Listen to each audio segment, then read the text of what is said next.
to share a little bit about what this is, what your business is, and what you do? Sure. This is Earle's on Crenshaw. We've been here for 4.5 years. We specialize in hot dogs, burgers, fries, a lot of vegan options. We've been servicing the community with a hot dog cart when we started in 1983. 1983. Now, would you like to speak about why you took that chance?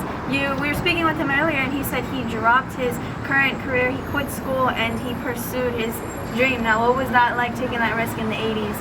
Well, it was easy. I didn't have any kids, and I had a lot of support from my mother, had a lot of support from my family, and normally you can't take a risk like that when you have kids. And what experiences have you learned just from raising this business alone? Well, it's a family business, and you can't do it without your family. One of the things I've learned is that when you have people in your life that give you a lot of good advice, accept the advice. Don't fight it. A lot of young people like to fight advice that's given to them by their elders, and they feel as though the elders don't know. Yeah, we're not computer savvy, we're not tech savvy, but we have a lot of life skills that we're trying to teach a lot of young people. And how did you feel knowing or finding out that your son had dropped out of school to pursue his dreams? I was going to kill him. No, because I always thought of myself as a perfect mother. And he wasn't no Einstein, but he was a very disciplined child and did very, very well at school. His SATs, ATC were very high, and he was accepted into the Air Force Academy. So he would have served, 4 years of free college, and then he would have had to serve for 5 years. He went up for orientation, came back home and said he didn't want to go. I guess too much discipline, getting up at 500 hours and, everything regimented.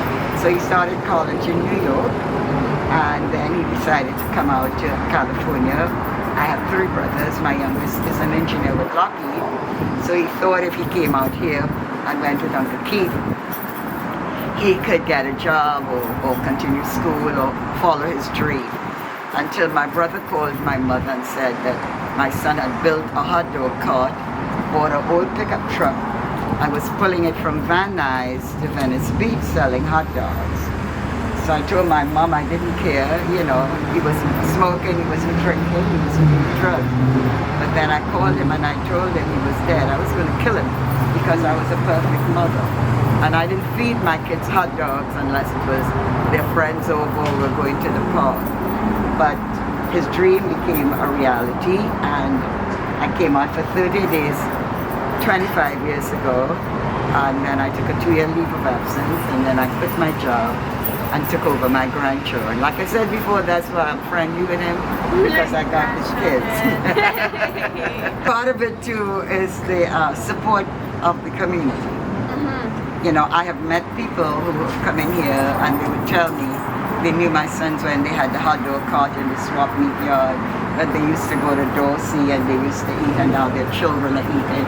So it's not only very flattering, it's very rewarding that we've got 2 and 3 generations eating from us, and it gives you a sense of pride. Yes, a variety, diversity of people swarming in. Yes. And would you like to speak about that too, starting at the swap meet up until coming here now, all those different locations, all the dedication that went into building up those new locations? Well, the swap meet location was good. We started that back in the mid-80s. We worked nightclubs. We were at the swap meet for about 12 years. From the swap meet, we opened up a brick and mortar in 1992, right after the riots, at 43rd and Crenshaw. We were there for 17 years. We went down the street to a place called Jack's Chili Factory at Crenshaw and Expo. We were there for 7 years. And then we built this place here at 39th and Crenshaw. One of the most important things for us was that we stay on Crenshaw Boulevard through all the locations. The reason for that is because this is the community that has supported me, and this is the community that will always be there for me, so we had to stay here. So staying on Crenshaw Boulevard was my main criteria when we moved to different locations. And speaking of Crenshaw, I feel like it's associated with a lot. People stereotypically associate it with as a dangerous area or filled with cops swarmed in and all that. And previously, we're speaking with him, and he said that he's held events with cops here just so people can get to know them. And speak about that, your opinion on cops in general and the community events that you've had with police officers.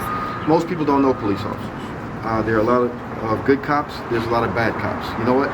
But there's a lot of good doctors and bad doctors. There's a lot of good bus drivers and bad bus drivers. You walk into the DMV, some of the employees look at you like, why are you here? Some of them are good. So in any business, and being a police officer is a job, just like any other job, there are good cops and bad cops. I'm just lucky that I know a lot of good cops, and they support me. They try to engage with the community. They come down here and they try to, they assist me. I do elderly meals. They pull up here with their van. I give them a route. They go out there and drop my meals off for me. There's no money involved. There's no cameras involved. They're not doing it for the publicity. They're doing it because they want to help the community that they patrol. But don't get me wrong, there's a lot of work that needs to be done with the police force. But I tell a lot of young people, you know, if you don't like what's going on, join it. Join the force and make the change from within. Or the next time you see a police officer on the street, walk up to them and talk to them. Find out how their day's going. Find out why they do what they do. Not everybody's going to want to talk to you, but you're going to get a few of them that will take the time to talk to you, just like I'm talking to you now. And that's how you start. You start a conversation.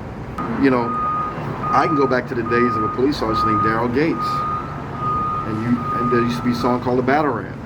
And Daryl Gates was, if you think that there are bad police officers today, Daryl Gates was one of those guys where, you know, he was the cream of the crop. But there's a lot of good police officers today. I'm not saying they're all good. All I'm saying to you, if you're next to one, you see one on the train or the bus, just strike a conversation. I don't know where it's going to go. Take that chance. Take a chance. Yeah. What are you going to do? Tell you to, I'm going to arrest you for talking to me? I'm going to arrest you for telling me to have a good day or whatever? You never know. Exactly, and that's pretty typical in like people in general. They don't strike or start anything just because they're in fear of what could happen. All the negative possibilities, but if you don't try, you never know what's going to happen. So that's exactly what I hear from you. Listen, there's a momentum going on right now. The momentum is called BLM, Brown Black Lives Matter. That's the momentum. And if you guys lose that momentum right now, you guys got a momentum, you got to take advantage of it.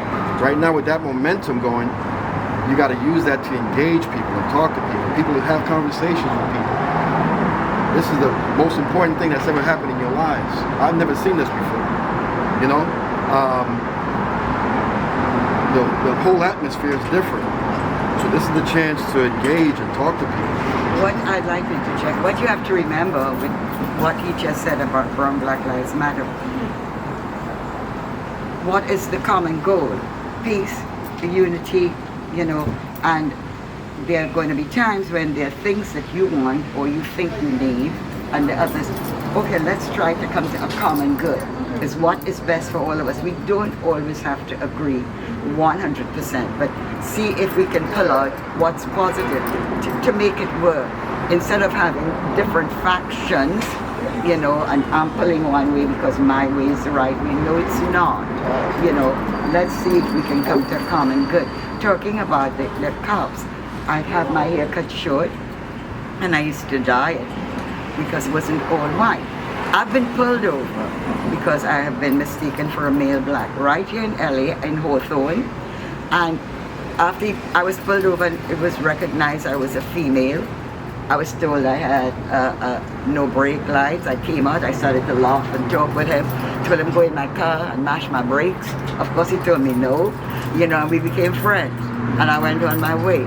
But what my son is saying is true. Sometimes I stop at a traffic light and I see a police officer. I either wink, I flirt, you know, I make eye contact, you know, and they laugh, you know. Sometimes I hear, that's Earle's mother, you know, so I say, oh, they've seen me, you know. But they are human like we are. They make mistakes, and like my son said, some of them are criminals, and I've been blessed that the vast majority that I've physically come into contact with are decent, just like the young men and women who come in here. Or just as nice, you know? Exactly. We're all just human, you know? Yeah, and we tend to brand all young people with the same brush. No. I have seen young men come in here, I mean literally sagging, and I've learned from one of my sisters in Europe. I either commend them on their eyes, you got pretty eyes, thank you so or much. you have nice teeth, you know. Pull up your pants and say, I'm not going to tell anybody I'm your grandma. And they go, oh, ma, they pull it up. You know, sometimes they just want to be told that they're nice young men. I've never had any one of them come in here or at any of the places that I have worked with my sons and have disrespected. So I've been blessed that way. And just pay them the same compliment you would pay anybody else, you know? Smile. A compliment a day. That'd be amazing if everybody could just compliment each other. At least one person a day, or give one compliment a day to somebody. Imagine how that could change everybody's attitude or visual perspective of themselves overall, you know. And any last words to the youth that you guys would both like to share? Life experience, advice to my generation that's going to be thrown out into the world pretty soon. Simple advice, and that is when you get advice from someone, whether it's a friend or elder or somebody like that, always stop and think who's giving you the advice.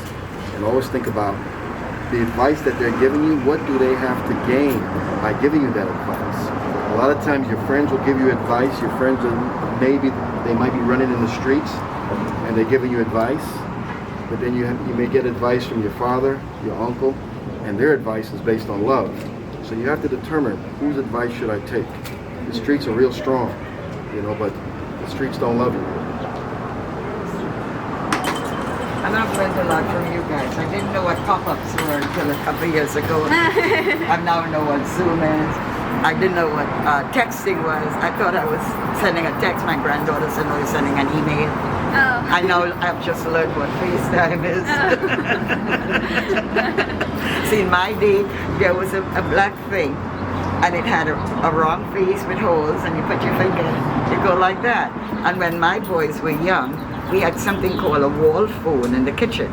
So when the phone rang for them, I would click it, put it down the counter, and kneel down and listen to their conversations. You can't do that today. Everybody has a phone. But I used to eavesdrop. And then I would explain to them that God gave mothers special powers. We always know what they're doing. And any last words? Oh, I'm sorry, good job. No, go ahead. Any last words of wisdom to the youth in general from life experience, personal life experience that you gain overall? There's a lot that we, the older ones, can learn from you because, like my son said, modern technology and stuff like that. And there's a lot that you can learn from us. And like he said, weigh the two, you know, and compare. And we're very proud of you guys when you're doing well in school. And like I tell some of the young ones who come in here, everyone does not necessarily have to go to college.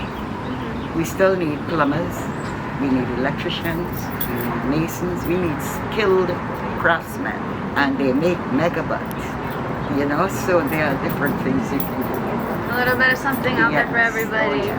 Yes. And you heard it here, folks. The words of wisdom from two beautiful people here sharing life experiences and advice overall. Business and family business. Keep hustling, be kind, support each other, and your ads, your social media platforms where people can find you and your business. Earle's on Crenshaw.com. Yes. Beautiful, everybody. Keep hustling.